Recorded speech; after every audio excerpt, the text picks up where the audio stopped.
জামালপুরের দেওয়ানগঞ্জে সড়ক দুর্ঘটনায় এক স্কুল শিক্ষক নিহত হয়েছেন। আহত হয়েছেন আরও একজন। শনিবার সকালে উপজেলার পল্লাকান্দি ব্রিজ এলাকায় এই দুর্ঘটনাটি ঘটে। নিহত শিক্ষক আতাউর রহমান, বয়স 50, পল্লাকান্দি উচ্চ বিদ্যালয়ের সহকারী শিক্ষক ছিলেন। তিনি বাহাদুরাবাদ ইউনিয়নের পল্লাকান্দি গ্রামের বাসিন্দা। প্রত্যক্ষদর্শীরা জানান, ফজরের নামাজ শেষে আতাউর রহমান ও সামিউল ইসলাম হাঁটতে বের হয়েছিলেন। এ সময় ঢাকাগামী একটি প্রাইভেট কার নিয়ন্ত্রণ হারিয়ে তাদের দুজনকে ধাক্কা দিয়ে দ্রুত পালিয়ে যায়।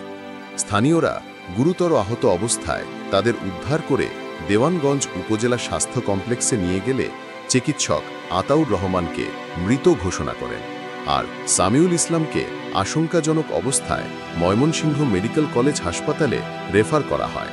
দেওয়ানগঞ্জ মডেল থানার অফিসার ইনচার্জ নাজমুল হাসান জানান, সড়ক দুর্ঘটনায় স্কুল শিক্ষক নিহতের ঘটনায় আইনগত ব্যবস্থা গ্রহণ প্রক্রিয়াধীন রয়েছে।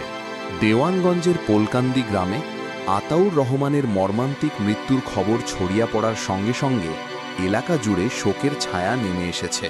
শিক্ষার্থী থেকে শুরু করে সহকর্মী ও স্থানীয়রা বিশ্বাসই করতে পারছেন না তাদের প্রিয় শিক্ষককে এমন করুণভাবে হারাতে হবে।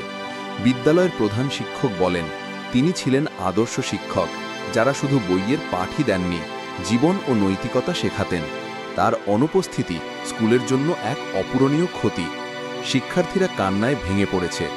অনেকে বলছে, স্যার আমাদের জীবনের অংশ ছিলেন, তার হাঁটা ছিল আমাদের অনুপ্রেরণা। আজ সেই হাঁটা যেন শেষ হয়ে গেল। স্থানীয় বাজার, মসজিদ ও বাড়িঘরে সবাই তার স্মৃতিচারণ করছেন। মসজিদের ইমাম জানান, তিনি ছিলেন নিয়মিত নামাজি, সকল সামাজিক কাজে সক্রিয়। এমন মানুষ হারানো কঠিন। এলাকাবাসী এখন প্রাইভেট কারসহ বেপরোয়া যানবাহনের বিরুদ্ধে কড়া নিরাপত্তা ও আইন শৃঙ্খলা দাবি করছেন, যেন এ ধরনের মর্মান্তিক ঘটনা আর না ঘটে। নতুন আপডেট জানতে চোখ রাখুন নিউজ গ্রাম বাংলা ফেসবুক পেজে।